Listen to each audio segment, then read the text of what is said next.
Welcome to La Artisteada with Kiara González Durán.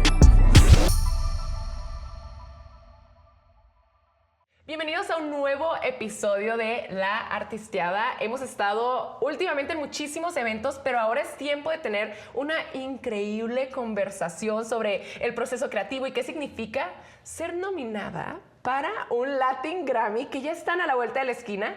El día de hoy estamos aquí con la directora chilena Camila Grandi, quien ha trabajado con artistas como Huayna, Paloma Mami, Emicida y nada más y nada menos que con Mon Laferte, con quien ha dirigido desde videoclips, un Tiny Desk, hasta el documental Mon Laferte Te Amo, que actualmente está nominado al Latin Grammy Mejor Video Musical Versión Larga. Bienvenida, ¿cómo estás? Ay, qué buena intro, me encantó. Bien, ¿y tú? ¿Qué tal? Muy emocionada de tener esta conversación, especialmente porque los Latin Grammys ya están a la vuelta de la esquina y nunca hemos hecho una conversación con alguien nominada. Me encanta. Perfecto, bueno, dinos primeramente, ¿qué se siente estar nominada a un Latin Grammy? Uy, yo creo que es una locura, es rarísimo. Es raro, o sea, no sé, o sea, es muy emocionante, pero es raro estar nominado a un Latin Grammy, o sea, es como... Ajá, no sé, no sé qué sentir, es como... Pero estoy muy emocionada, aparte con un proyecto tan bonito como fue el documental de Mon. Nada, es un orgullo igual estar ahí en la nominación y ya son ahora, la otra semana, así que... Sí, siento que quizás siempre es como algo inesperado. Yo creo que como audiencia estamos tan acostumbrados a escuchar, no me lo esperaba, pero realmente es muy inesperado. O sea, no me imagino del lado del creativo que pues es algo, quizás es algo, pues que haces el proyecto con la esperanza de que algo así suceda. Pero cuando sucede es como, ¡ay! ¡Sucedió!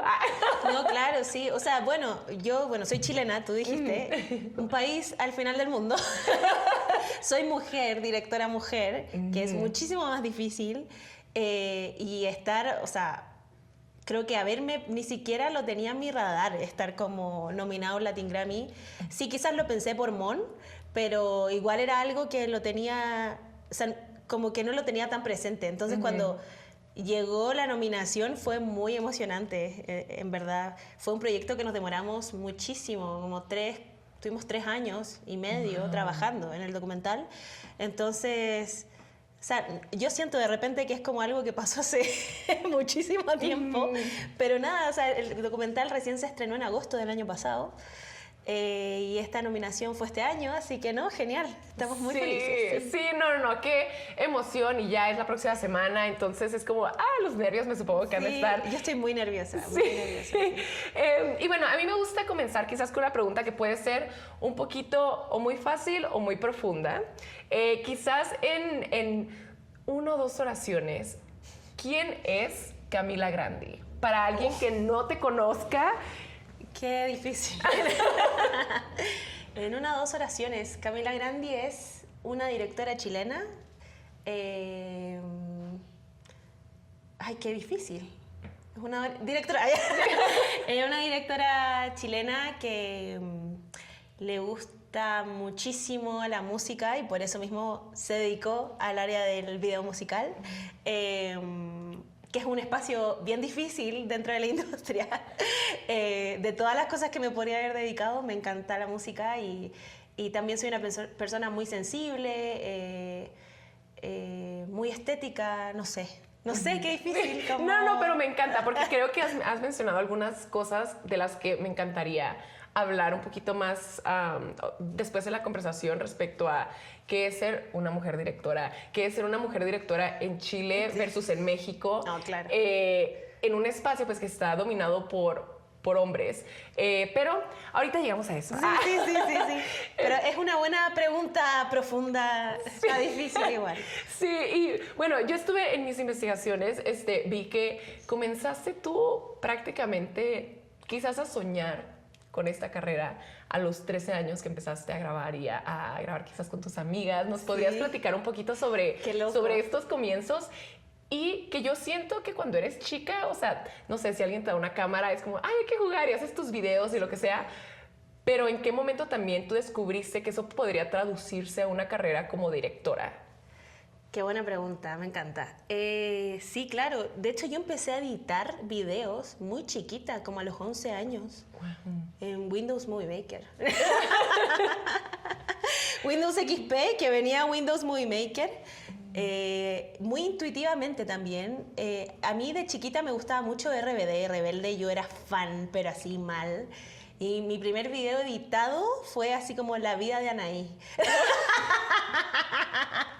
Ay, me encanta que el enfoque también era femenino desde entonces. No, claro, por supuesto, ¿no? Yo fan de Anaí, así, Anaí es lo máximo. Y yo era chiquita, tenía 11 años y también como, para mí era, el Movie Maker era un juego, o sea, era como... Me acuerdo que bajaba videos de Ares, mira qué antiguo, de Ares, la música de Rebelde en Ares, todo en Ares, y habían algunas cosas en YouTube que también bajaba. Entonces tomaba el material para hacer mis versiones de La vida de Anaí, pero con la música de La vida de Anaí desde, no sé, ni siquiera recuerdo muy bien, pero sé que Anaí como que tenía, o sea, ella partió muy chiquita en la televisión y con su música y todo, y yo hacía como una mezcla, que eso fue lo primero que hice, que es rarísimo, que para mí era como un modo muy fan, pero sí mezclé imágenes con música en Movie Maker a los 11 años, como un juego, o como de fandom, básicamente. Ajá. Así como que voy a hacer esto. Y recuerdo algo muy chistoso que yo no sabía usar Movie Maker. Lo había visto porque mi hermano tuvo que hacer un trabajo para la escuela. Y yo así no podía creer ese programa, así, yo así lo máximo. Y yo no sabía exportar un video. Entonces yo guardaba el proyecto y lo quería subir a YouTube y subía el proyecto a YouTube. Y si uno, o sea, no te va a subir el proyecto a YouTube y me salía error de La vida de Anaí. Ay, me encanta. Y nada, o sea, es muy loco porque partí así, haciendo cosas muy de fan. Sobre todo con Rebelde. De hecho, es muy gracioso. O sea, yo ahora estoy viviendo en México, pero yo creo que es como la vida que soñé cuando era muy chiquita.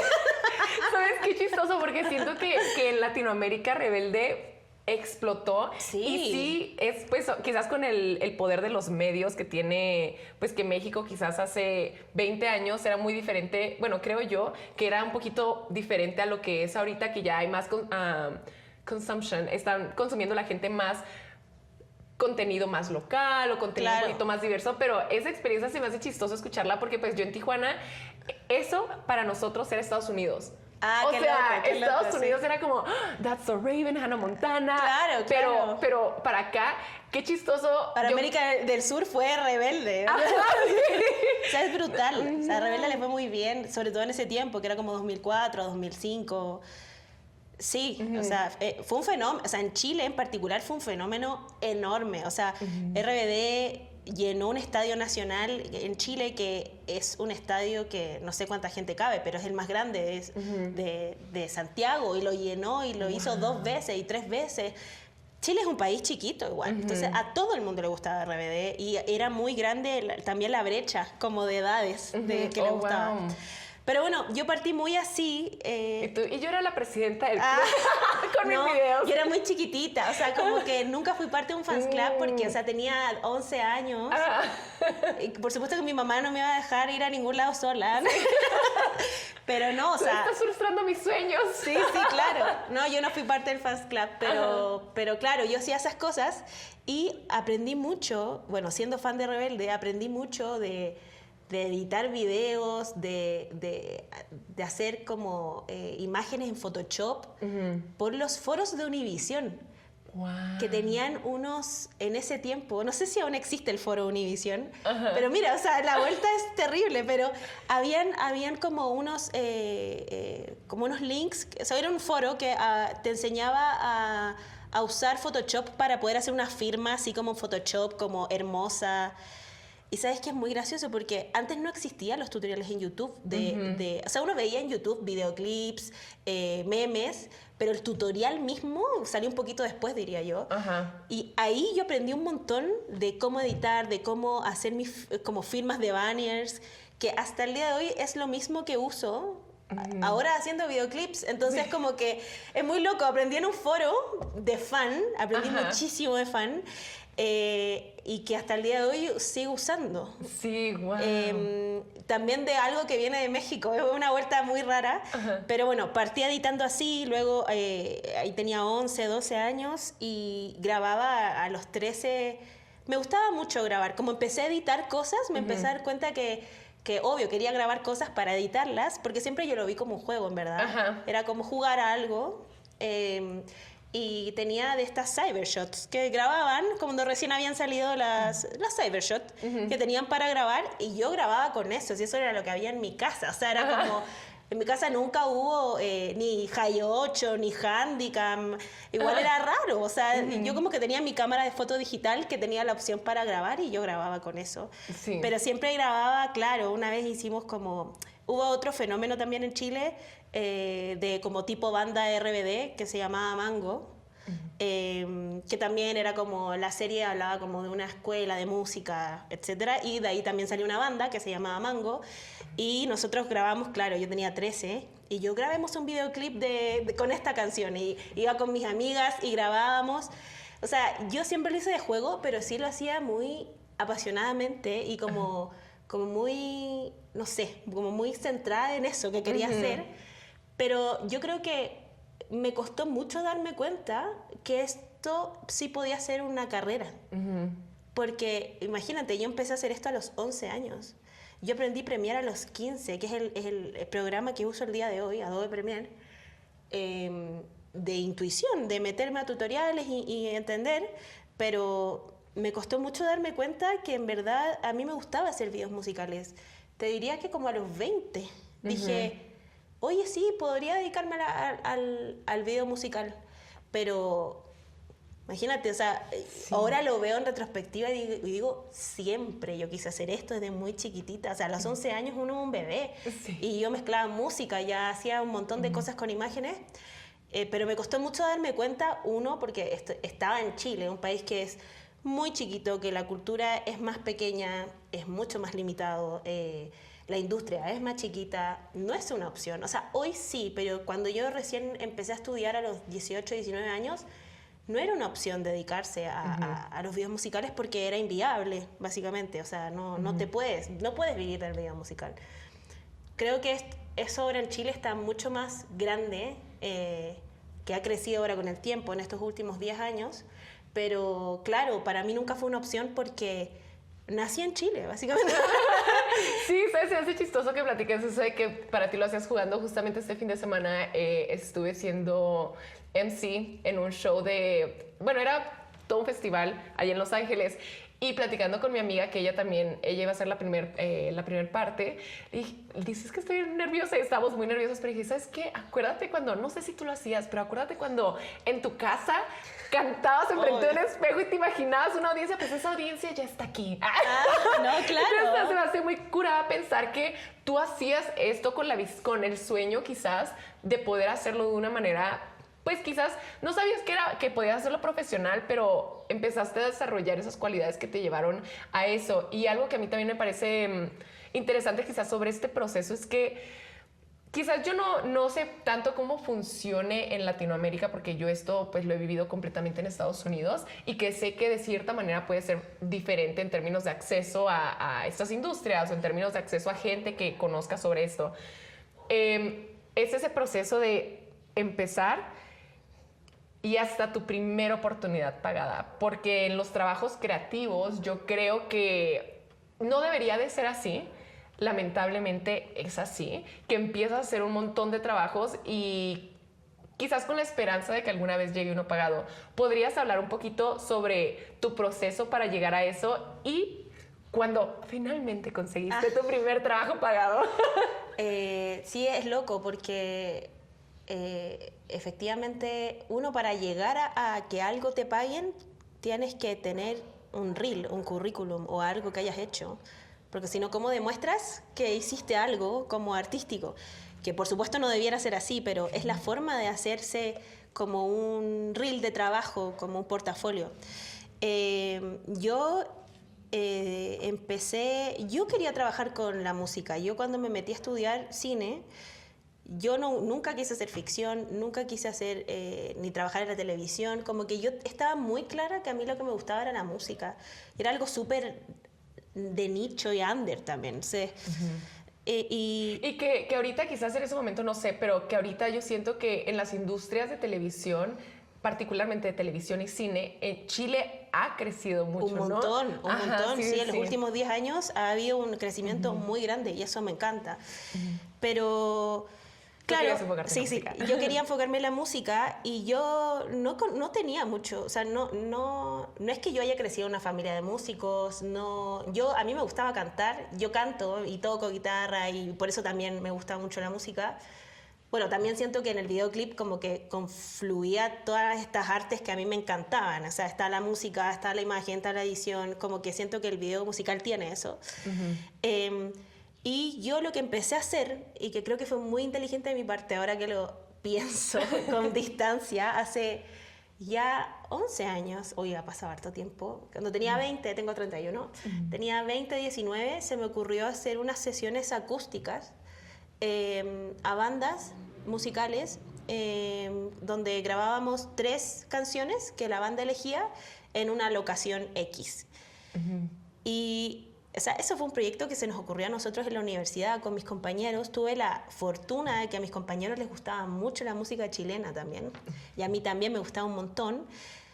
Y empezamos, mira, en vez de que nosotros cobrar, nosotros teníamos que buscar financiamiento para poder hacer esto, porque si bien, no sé, nosotros teníamos un par de cámaras que eran unas Canon en ese tiempo, no teníamos cómo grabar el audio, por ejemplo.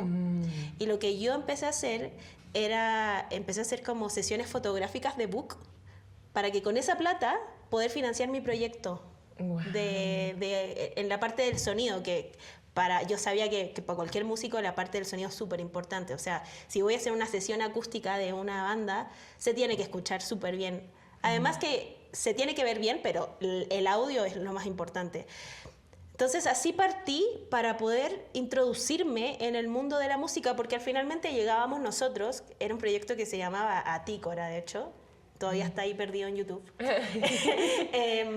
donde invitábamos a bandas, les invitábamos a hacer un video de 3 canciones para mostrarse. Entonces, por supuesto que las bandas iban a decir que sí, porque finalmente es material audiovisual, y a mí nos servía a nosotros como para entrar en el medio de la música, porque no conocíamos a nadie, solamente éramos niños fans que nos gustaba la música chilena. Y esa fue nuestra forma de entrar.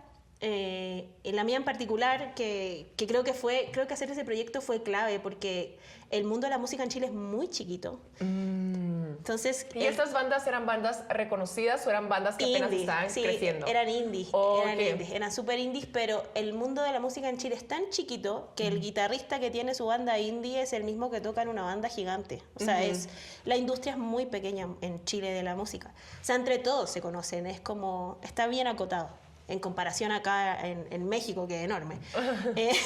Pero claro, entonces al final se empieza a pasar la voz, ¿no? Como, oye, ellos hacen estos videos, y de esa forma me llegó como mis primeros trabajos remunerados, que me pagaban súper poco, pero para mí era increíble, o sea, como poder como trabajar en la música, que al principio yo hacía como estos videos post-show, como resumen show, de conciertos que fui sacando a raíz de este proyecto, porque empecé a conocer a gente dentro de la industria. Y cuando uno hace un buen trabajo, la voz se pasa. O sea, es rápido. Es como, oye, ella hace eso y le quedó increíble, te llama otra banda y te llama otra banda, te llama otra banda, hasta que en un momento me llegó el momento de hacer un video musical, que era algo que yo soñaba hacer, pero me daba un pánico. Sí. Yo decía como, si me queda mal, o sea, es como... No, yo encontraba que era terrible, hasta que me tiré a la piscina, como se dice en Chile. Y claro, o sea, mis primeros videos costaban nada. O sea, te diría que mi primer video musical, te juro que me pagaron en total $70.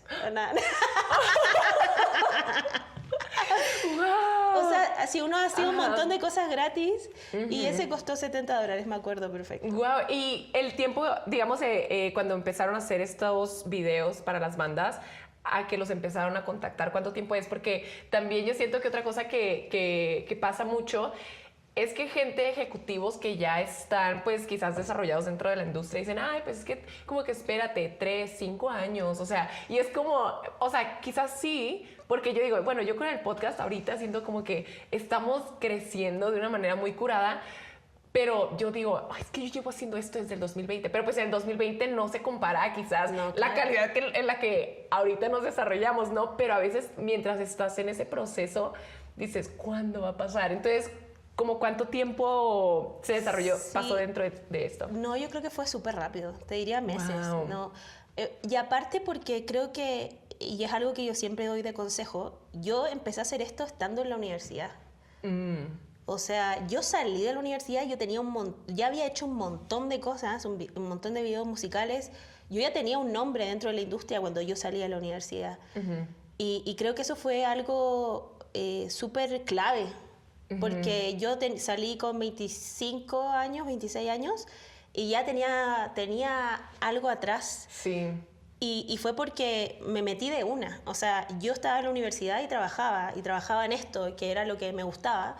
Y así estuve haciendo, no sé, bueno, a mí me tocó lamentablemente en la universidad, que me tocó pandemia. Entonces como que mi graduación se demoró un montón porque estuvo 2 años parado por la pandemia, pero claro, yo o sea, como que fue muy rápido porque yo me puse a trabajar de una. Ajá. Y en lo que yo quería, o sea, Sí. era como, no es que me puse a hacer videos que no quería hacer, yo quería hacer videos de música y me metí mucho en los shows. Siempre alguien va a necesitar un resumen show de su show, eso es...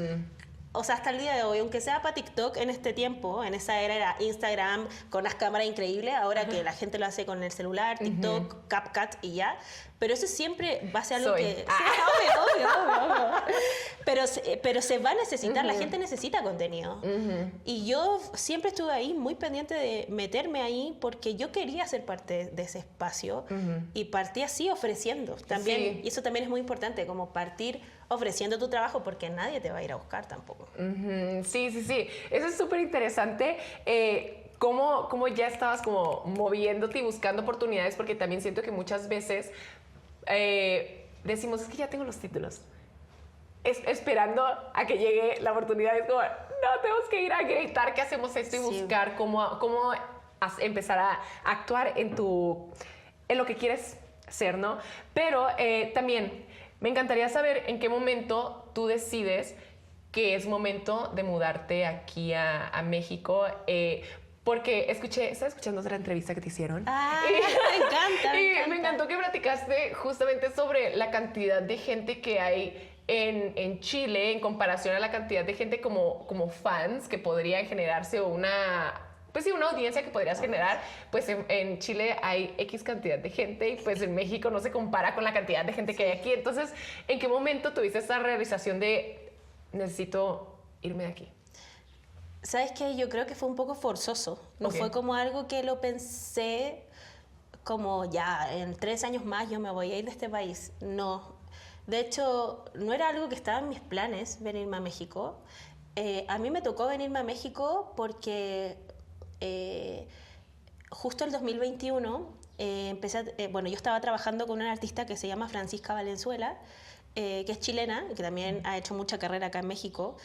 Y ella quería hacer sus videos musicales en México, porque quería como expandir más su audiencia en México y que tuvieran más identidad de México. Y ella me llevó a México en septiembre del 2021. Y al principio iba a ser un mes, que íbamos a hacer, eran 3 videos musicales y ya después Chile. Y yo justo había terminado una relación amorosa porque mi exnovio de ese entonces, él se había ido a México a hacer su carrera porque él era músico.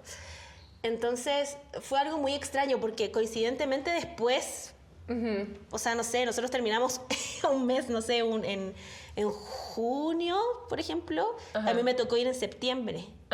Fue muy loco. Entonces siento como que a mí la vida me llevó a México porque no estaba en mis planes. Yo fui con Fran a México y y al final nos quedamos 2 meses como haciendo más videos y cosas.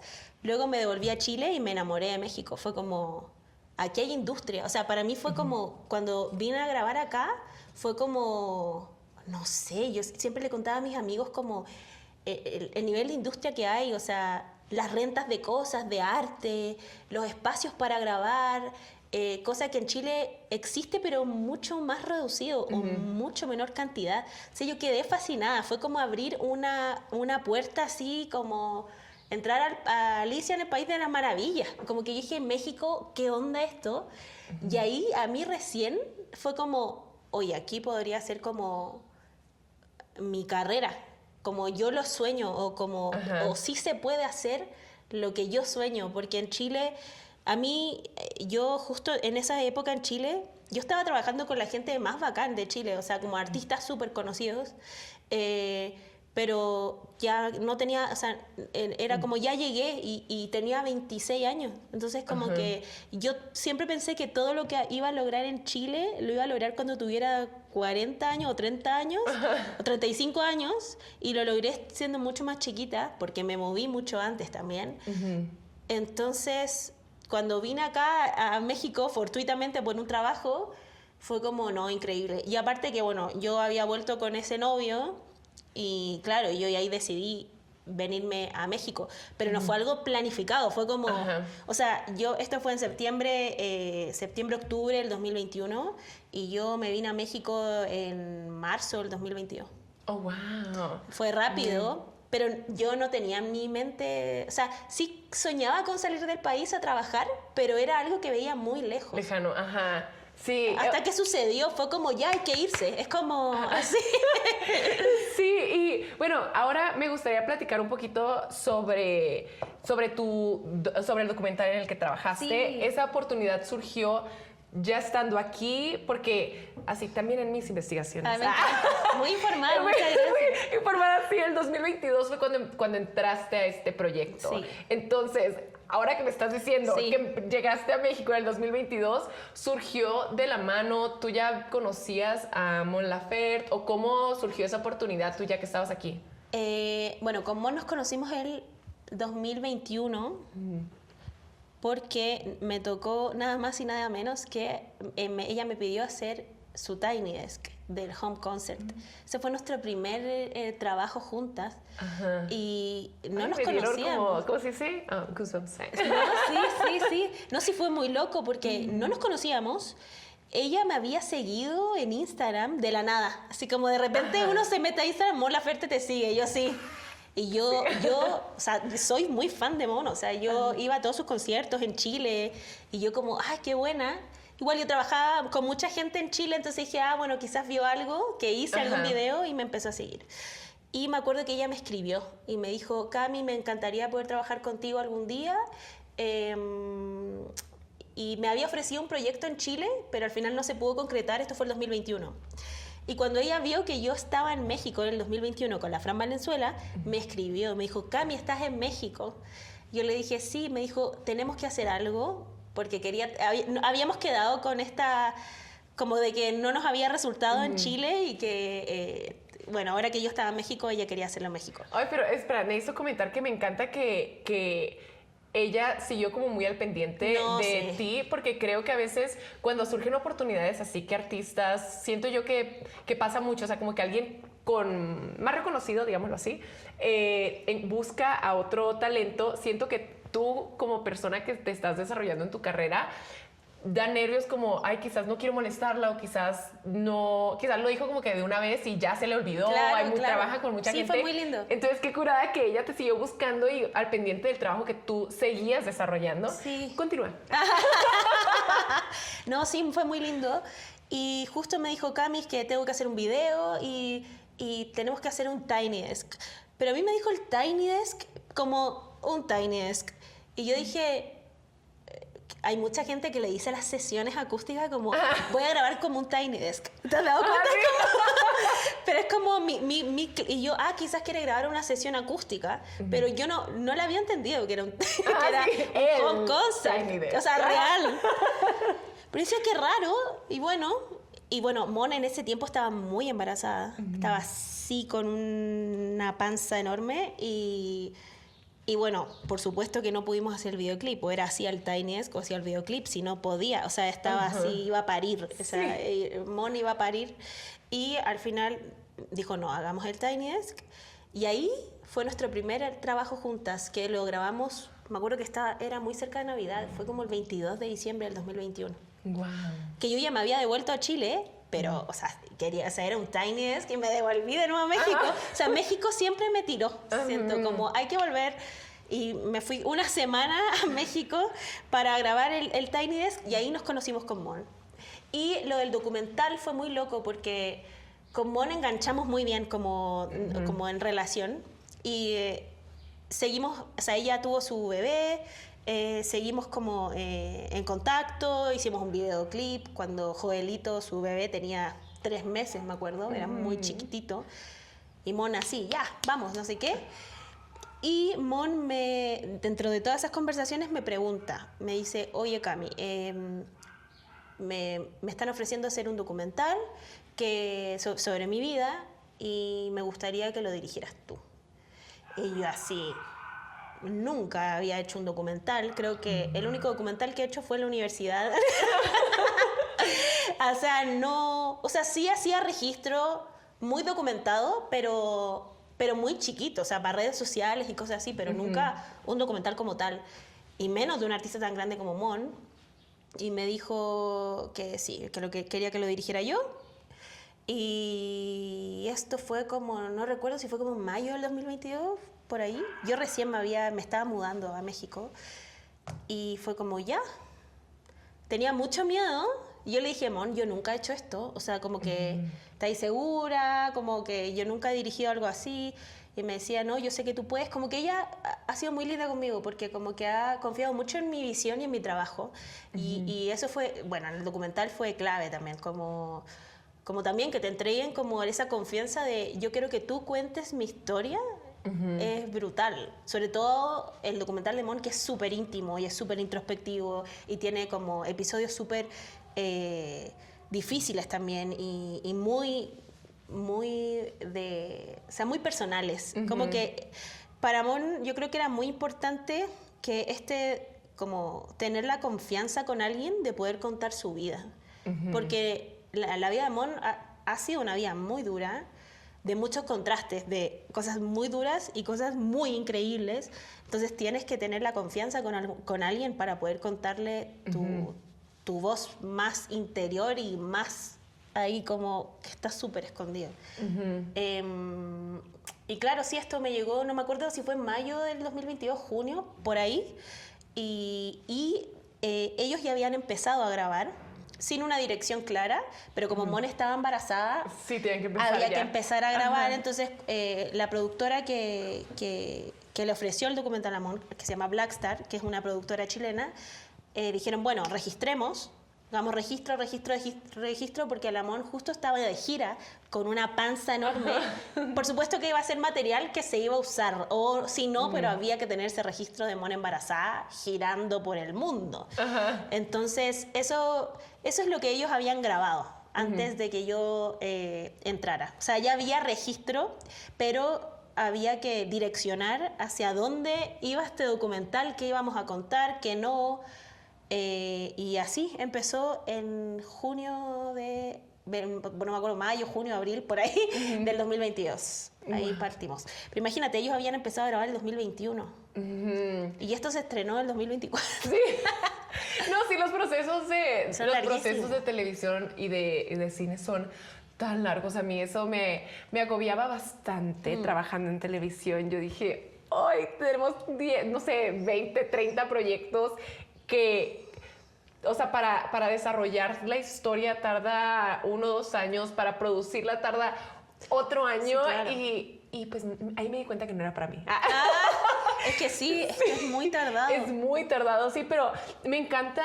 O sea, yo vi el documental y algo que se me hace muy interesante, que quizás a veces no lo vemos, quizás con un documental en particular, es justamente eso, el desarrollar una relación con la persona con la que estás trabajando, porque cuando estás haciendo un programa con un guión, es una visión específica y se tiene que hacer como está escrito, y cuando estás desarrollando un documental, no. Y creo que también el hecho, me gustaría ahorita platicar ahora sobre tú como una mujer, una directora mujer, trabajando con, pues quizás en la carrera de Mon Laferte, pues cuenta cosas, como mencionas, muy personales y muy fuertes que pasó por ser mujer. Entonces creo que me gustaría como que platicaras cuál fue tu proceso también en el desarrollo de cómo le diste una perspectiva o cómo te ayudó quizás tu identidad contar la historia de la manera que lo hiciste, o sea, desde quizás el transcurso de la historia hasta de lo visual, porque creo que también, no sé, si un guitarrista cuenta la historia de una persona que toca la guitarra, vas a ver qué es importante de apuntar a las presentaciones, a la guitarra, a los sonidos, no sé. Entonces creo que de una manera similar, pues la identidad ayuda y en eso que es tan personal, ¿no? Sí, sí. Bueno, de hecho, al principio estaba yo dirigiendo sola y estábamos buscando una guionista, porque claro, o sea, la vida de Monse tenía una cantidad de aristas impresionante. O sea, estaba ser mujer en la música, ser mamá girando embarazada, ser mamá girando con un bebé de 4 meses, ser chilena, que le fue muy bien a nivel mundial, básicamente, o sea, latinoamericano. O sea, era una cantidad de historias que uno podía contar de Mon. Eran muchas. O sea, uno podría hacer 20 documentales de Mon Laferte, si quiere. Pero había que elegir qué vamos a contar. Entonces, en esa búsqueda de guionista llegó la Joana Reposi, que terminó siendo codirectora conmigo en el documental. Y, bueno, gracias a Joana era como, ¿qué contamos de Mon Laferte? Porque era un montón y habían muchas ideas. Yo siempre tuve la idea desde que empezamos, desde que me ofrecieron el proyecto, de que como yo conocía mucho la vida de Mon, o sea, más que la vida como su discografía, porque escuchaba mucho la música de Mon, yo sabía que su discografía hablaba mucho de su vida. Entonces me encantaba la idea de poder mezclar la música o un concierto con todo lo que pasa en su vida, porque las letras de Mon son súper personales. Te diría que deben haber un par que no habla ella de sí misma, pero todas tienen que ver con ella, con su familia, con sus relaciones, con su hijo, con algo que le pasó, todas. Entonces, siempre yo me quise enfocar en eso. Yo sabía que la discografía de Mon y las canciones de Mon hablaban mucho de su vida.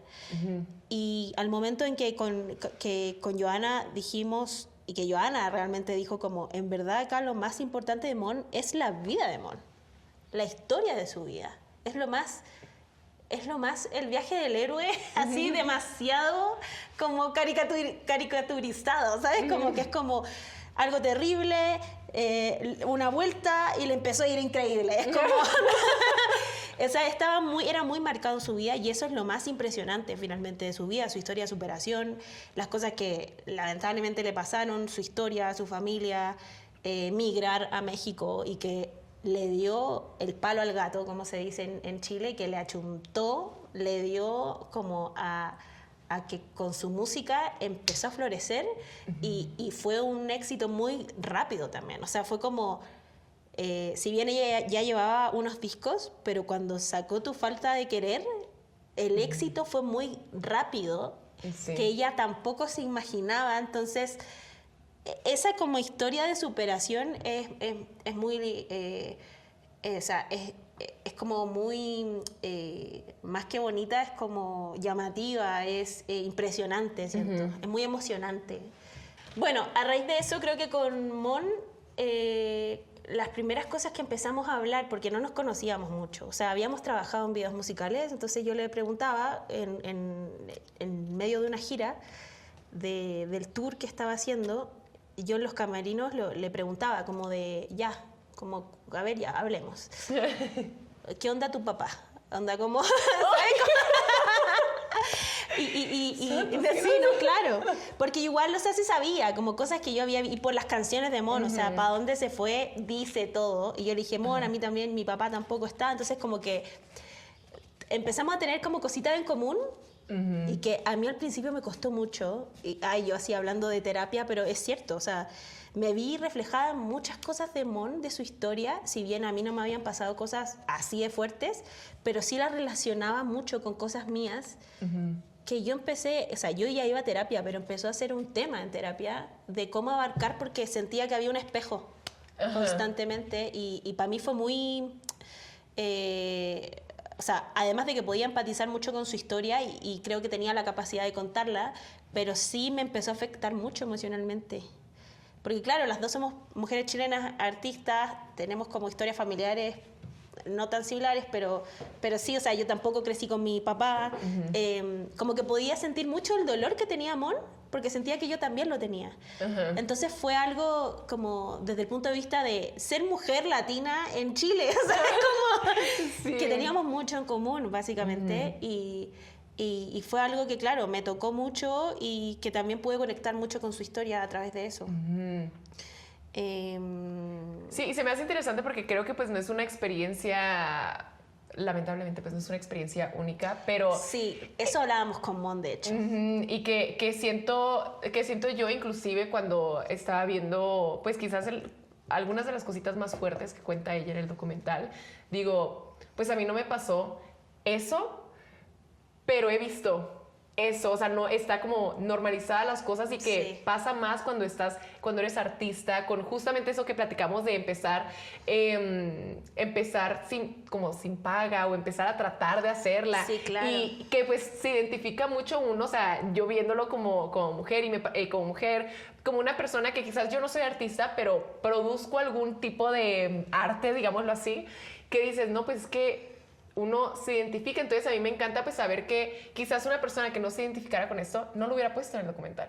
Absolutamente, ¿no? Y aparte que también hablábamos en su tiempo, cuando estábamos haciendo, que claro, eso, o sea, o en Chile en particular, y yo creo que en Latinoamérica, en verdad, el abandono parental es muy común. O sea, como hoy en día, gracias al cielo, yo diría que eso ha cambiado un poco, por lo menos en Chile. Pero así los papás así no haciéndose cargo de sus hijos de Latinoamérica, o sea, es como brutal, mucho como aborto, digo yo. Como padres abortando y muchas mujeres haciéndose cargo de sus hijos. Y me acuerdo que hablamos eso con Mon, como que es un tema demasiado común, lamentablemente, y también la historia de Mon, claro, lo que tú decías, que si bien no es algo que quizás me pasó a mí igual, pero o sí conozco a alguien que le pasó algo similar, o es algo, por ejemplo, en Chile, como vivía Mon cuando era chiquita, que vivía en Viña, en una casa súper humilde, donde vivían 6 personas en 2 habitaciones. Es algo que era muy común en Chile en ese periodo. Era como la clase baja, media baja, no, ni siquiera clase baja, pero que en ese tiempo era mucha gente en Chile. Entonces, es una historia que conecta también mucho porque sabemos lo que es eso, sabemos lo que es ser mujer en esa época, en Latinoamérica, en que pasa un montón de abusos, o sea, en todo lo que implica ser mujer en esta época y en una época pasada, que no sé, los 90, 2000, que te diría que es, yo creo que la época una de las más machistas como de todo, o sea... Pues más normalizado, ¿no? Porque yo creo que ahorita seguimos en ciertos espacios viviendo una cultura bien machista, pero ya no está, ya lo vemos, ya es un poco más notorio que mi mamá, ahora que vivimos, pues nosotras somos de Tijuana, ahora que nos mudamos a Los Ángeles, y mi mamá vuelve a Tijuana y dice... Nunca me había dado cuenta de lo obvio, o sea, en los doctores, en muchas cosas que dices, o sea, que te sales quizás de un espacio porque está tan normalizada en diferentes espacios que pues bueno, oye, también la industria de entretenimiento es también un tema por sí solo. No, sí, o sea, y en todo, o sea, y te diría que acá en México es muy machista. Yo siento que Chile es un poco más progre hoy, el día de hoy, en el ámbito como... en donde yo estoy, pero pero porque es una generación nueva y porque la gente está un poco más instruida en Chile y porque Chile, al ser una industria más pequeña, son menos personas, instruir a gente es más fácil. pero te diría que acá en México a mí me llama muchísimo la atención el nivel de machismo que hay en la industria, en la cotidianidad, en todo. O sea, y por eso yo creo que como tu mamá llegando a Tijuana, por supuesto. Ajá, sí, o sea, realmente creo que fue un shock y me gustaría entonces ahora tocar el tema de ser una directora en la industria de entretenimiento, quizás en la música, que justamente, pues mi novio es productor de música y hablamos mucho sobre que a veces yo voy a espacios, yo voy a cualquier oportunidad de networking, Increíble. que yo no estoy en la industria de la música, pero ahí me ves, que yo no estoy en la industria del arte, pero ahí me ves, porque Eso es. a mí me encanta conocer gente, pero en la industria, digamos, de, no sé, el lugar donde se juntan la industria de música con tecnología, yo voy a espacios y digo, ¿cómo hay 2, 3 mujeres aquí? Y es como, ¿no hay productoras? ¿O no saben que existen estos espacios? ¿O hay otros espacios donde quizás están creando en los que no estoy yendo? Pero digo, ¿cómo tú, en tu experiencia como directora que trabaja en la música, ves a la mujer en estos espacios, a la mujer creativa, ya sea como directora, como artista, que quizás como artista es un poquito más, o sea, como cantante, por decirlo así, digamos, entre comillas, como no me están viendo, estoy haciendo unas comillas, más equitativo en el sentido de que hay más mujeres, o es más visual que hay más mujeres, pero detrás de cámaras, o sea, yo digo productoras, justamente estaba viendo, así, no es para ponerle, como aventarle shade a estos premios, pero estaba viendo los créditos de las personas, por ejemplo, en el récord del año, o los créditos en el álbum del año, y yo, ¿cómo hay 3 mujeres en estos, o sea, los top, pues? Verte a ti, yo literalmente dije, voy a mandarle mensaje a las mujeres que están en esta lista, porque dije, ¿cómo es posible que, o sea, ahorita que quizás tenemos, no sé, a Karol G, que yo soy fan y que fui a su concierto y todas las personas que estaban tocando los instrumentos eran mujeres en sus conciertos, pero lamentablemente esa no es la realidad de la industria. Ya, me voy a callar. Dime lo que piensas. O sea, de hecho es bien interesante lo que dices porque, bueno, justo, no sé si conoces Ruidosa, que es un colectivo desde la Fran Valenzuela, que ella hizo un estudio hace muy poco de la cantidad de mujeres que habían en los conciertos como headliners o las personas que invitaban como como en una lista de un concierto tipo Lollapalooza, no sé, te estoy inventando, festival de no sé qué. En Latinoamérica el porcentaje de mujeres que invitan es paupérrimo, no recuerdo cuál era el porcentaje, pero es menos del 10%. Wow. Hicieron un estudio y Ruidosa se trata de eso. De hecho, justo hicieron, Ruidosa se hizo un festival de solamente mujeres, de músicas mujeres, un festival solamente que invitaban a artistas mujeres. En Chile hace 2 semanas se hizo en Santiago también el Festival Ruidosa, por primera vez, donde invitaron solamente artistas mujeres, donde estábamos La Ferte, Miriam Hernández, estaba la Fran Valenzuela y había muchos artistas chilenas, pero solamente mujeres. Entonces la idea de Ruidosa es un poco que justo como lo estabas hablando, de hacer eso equitativo. O sea, es 2025 y si bien ha crecido, si antes había una mujer que invitaba en un festival y ahora invitan a 3, pero sigue siendo poco. Entonces es muy bonito eso porque, o sea, siento que el estudio que ha hecho Ruidosa, la Fran Valenzuela y todo su equipo ha sido súper importante también, como para eso mismo que tú estabas hablando. O sea, no es que no existan cantantes o músicas mujeres, es que no tienen la visibilidad. Y justo ahora que estabas también hablando como de las productoras musicales, hay algo súper increíble porque si bien sobre todo el medio de ingeniería en sonido es súper de hombre, audiovisual es muy de hombre, pero también para estar en ese medio hay que tener mucho como aguante, como siendo mujer, porque es como tienes que estar constantemente validando que tú sí lo puedes hacer. Y eso yo creo que le pasa en cine, en audiovisual, músicas, es como siempre tiene que haber mucha seguridad en una mujer para que pueda desarrollarse como directora, productora musical, porque siempre hay un boicot de el resto de como hombres, como de como no, ella es mujer. De hecho, siempre hay como un comentario que es horrible, que es como con las bateristas, como toca bien batería para ser mujer, le pega bien para ser mujer. Es horrible, pero eso pasa. Pero claro, tocar batería tienes que tener fuerza. Y ese, o sea, ese es como el tipo de comentario que te lo estoy dando en una batería, pero ese mismo tipo de comentario cae en directora, en una productora, en una ingeniera de sonido, en todo, o sea, en toda la industria. Entonces, a mí en particular, ser como directora, yo estudié con puros hombres. Éramos 4 mujeres, 3 mujeres.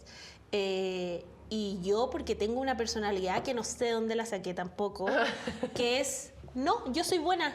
Yo soy buena, y yo sé que haberme autoconvencido de que yo podía hacer las cosas me sirvió mucho a poner mi visión, cómo yo quería hacer las cosas. Pero yo sé que si uno no tiene esa personalidad siendo mujer en esta industria musical, en la industria del cine, es muy difícil. Yo sé, porque es así. O sea, uno tiene todo en contra siendo mujer. Siempre te van a querer tirar para abajo. A mí me costó, o sea, me pasó un montón de veces en rodajes. Gente, imagínate, yo dirigiendo y el asistente de cámara tirándome hate. Anda como... Entonces, eso pasa. O sea, a mí me pasó siendo chiquita igual, pero yo igual siempre ahí como, bueno, si tú no querías estar aquí, bueno, te vas. Pero hay que imponerse un montón siendo mujer. Siento que yo fui y sigo siendo muy caballito de carrera, así como mirando siempre hacia el frente, siempre hacia el frente, siempre hacia el frente, no mirar hacia el lado, porque hay que tener mucha seguridad y creer mucho en uno mismo para estar en esta industria que está llena de hombres. Sí. Y algo que me gusta mucho, o sea, como de quizás de tu historia, es justamente eso que ay, me da risa. Sigo diciendo Mon Laferte. Yo voy a decir su nombre y pues sí, no, completo. me encanta. Que ella te buscó y ella fue intencional en, o sea, quizás en trabajar contigo, pero también podemos verlo como intencional en trabajar con una directora mujer, con una escritora mujer. O sea, y creo que cuando ya estás en un nivel un poquito más alto, hay que ser súper intencionales con estas decisiones, que sí son decisiones que puedes tomar, o sea, dar oportunidad, ¿no? Sí, de hecho, me pasa mucho con las artistas mujeres, que en general les gusta trabajar más con directoras mujeres que con hombres. En el ámbito del video musical, eso lo he visto muchísimo, por lo menos en Chile, aquí también. Porque claro, uno conecta desde otro lugar. Hay cosas que los hombres no van a ver que una mujer sí, y que sobre todo artistas mujeres de la música que son súper picky, que cómo se ven, que cómo se le ve la piel, que la luz, que un hombre no se va a fijar tanto, o sea, va a decir te ves bien, pero quizás yo voy a decir le falta un poquito de luz en la punta de la nariz, ¿sabes? Como para que se vea más estilizada. Sí. Como que son cosas así que yo creo que a las mujeres les gusta trabajar más con mujeres porque nosotras notamos como ese tipo de cosas. Sí. A menos que sea un hombre extremadamente sensible, que existen muchísimos, pero es más fácil encontrarlo con una mujer, siento. Y también hay más confianza con las mujeres. Como yo, de hecho, casi todos los artistas con los que he trabajado son mayoritariamente mujeres más que hombres. Y también es brutal la diferencia en que las mujeres con las que he trabajado, y yo diría que casi todas las artistas mujeres, son muy autoexigentes con su trabajo, aparte de musical, estético, de que tienen que ser una showwoman. O sea, a la mujer en la industria de la música se le exige un montón. Y se ve, o sea, en general yo te diría que el 100% de las mujeres con las que yo he trabajado están muy involucradas en la parte creativa, en que qué me voy a poner, en que están muy picky con verse bien, con hacer una buena performance, o sea, como que siento que la mujer artista musical tiene todas las aristas. Y yo las veces que he trabajado con un hombre, es mucho más fácil. O sea, como desde mi punto de vista de dirección, pero tiene como menos preocupaciones y eso finalmente es algo que es algo social. Sí, pues las expectativas, algo que yo Son expectativas, porque a las mujeres se les exige mucho más, aunque sean artistas musicales, como Sí, tienen que bailar, tienen que cantar exacto, increíble, justo tienen eso. que vestirse súper bien. Justo eso en los conciertos, yo con mis amigas platico, o sea, como que si vamos a un concierto y digo, una mujer, o sea, y quizás es un machismo internalizado, ¿no? Sí, Ay, no está bailando. Y es como que, pues, o sea, y es O como, es tiesa. oye, ajá, y es como, oye, pero a los hombres, y fue una conversación que tuve con mis amigas, los hombres muchas veces no bailan, literalmente brincan y es, o sea, y creo que como audiencia, como no a veces cuestionamos tanto esto como audiencia, es como que, es suficiente, o sea, la música que canta es suficiente, pero a una mujer se le espera o que baile, o que tenga bailarines, o que esté haciendo algo más fuera de esto. Y fue una conversación pues que tuve con mis amigas que fue como una realización como, ¿por qué estamos pensando así? Pero pues no es algo de lo que, quizás de lo que se platica tanto en conversaciones cotidianas, pero es algo que tienen que hacer para poder a veces avanzar, porque sí es una expectativa. Y demostrar que ellas sí tienen talento, por decirlo así. Es impresionante, o sea, desde que se tienen que ver hermosas con un vestuario increíble, que tienen que bailar, que se tienen que mover bien, que tienen que ser afinadas, que ojalá toquen un instrumento y que tienen que tener un show increíble versus hombres que le ponen, o a veces hay muchos hombres que son súper preocupados de su ropa y otros que les da lo mismo y que no se le exige ese nivel de producción, ¿no? No, y como de talento. O sea, es como no basta con que tú cantes bien. Es como... Y con los hombres sí, ¿sabes? De hecho, bueno, hay mucho artista que canta pésimo también. Sí. Y que tiene como una buena perfo y funciona súper bien, pero siempre va a ser más criticada la artista mujer y eso pasa en toda la industria musical, yo te diría. Sí, o sea, siento que es muy fuerte, digo, cómo se buscan esas oportunidades para, bueno, quizás trabajando con otras personas que se identifiquen con tu visión creativa o que vean tu visión creativa, vamos a poder contrarrestar. Me gustaría que fuera de hoy a mañana, pero lamentablemente, no estamos en esas. Y bueno, ya por último, me gustaría como pensar cuál es tu visión como creativa, o sea, ¿dónde quieres llegar? Digamos, ¿qué significa para ti? Regresamos a la pregunta inicial, ¿qué significa para ti ser nominada a un Grammy, o sea, a un Latin Grammy por tu trabajo y a dónde quisieras llegar? Ay, bueno, estoy muy emocionada por esta nominación, estoy muy nerviosa. O sea, ya vuelo el domingo y es como tengo que ver mi ropa, tengo que... Estoy así mal estresadísima con eso, pero más allá de eso estoy muy contenta porque es primera vez también en Chile que a un trabajo cinematográfico esté nominado a un Grammy. ¡Wow! Y eso es muy lindo. ¡Haciendo historia!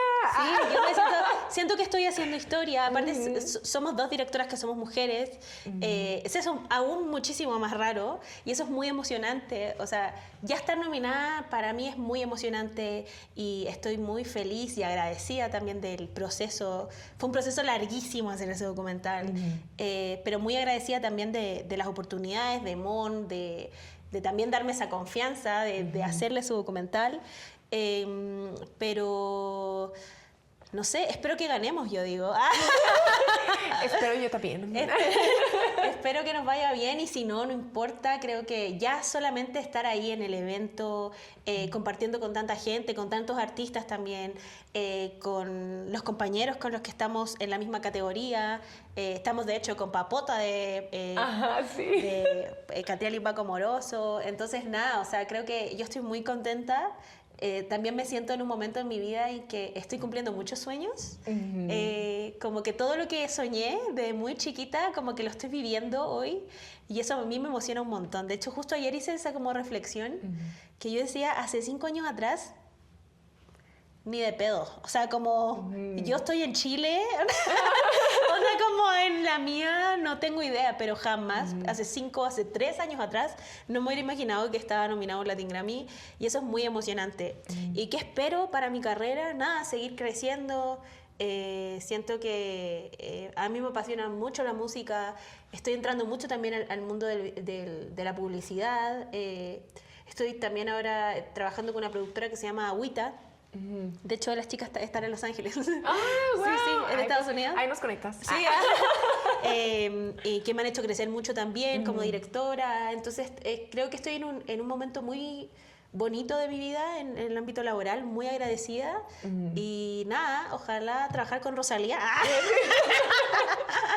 No, Sí, no, tienes que decirlo, tienes que no, decirlo. yo para que amo pase. Rosalía, no, pero seguir trabajando en esto de la música me encanta. O sea, que creo que cada año que pasa me pasa también que llega un artista que a mí me encanta, que no pensé que iba a llegar. Y eso es súper lindo también, como seguir disfrutando de esas cosas. Y nada, eso espero. Espero que nos vaya bien también. Sí, pues mira que yo estoy muy honrada, me siento muy honrada de haber podido tener esta conversación contigo. No, gracias a ti. Mira que creo que has logrado muchísimo y esta conversación yo espero que le sirva pues a la gente que quiera ser director o directora o que quiera trabajar en la música. O sea, yo siento que muchas veces estas conversaciones quieras hacer exactamente lo que tú estás haciendo o no, siempre funciona porque es de qué maneras creativas. Ay, ese perro.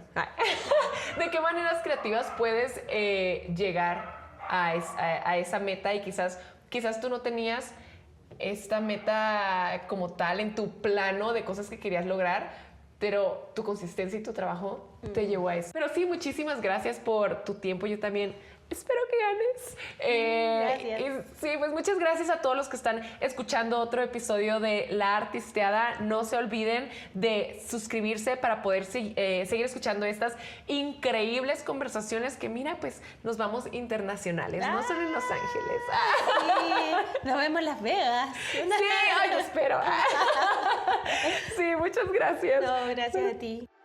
Thank you for tuning in to another episode of La Artisteada, a media collective for global culture shapers.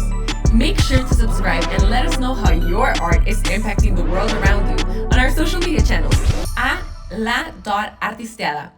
This episode could not be possible without the amazing team behind it, Erin Jimenez, Diego Lopez de Anda, and myself, Kiara. See you on the next episode.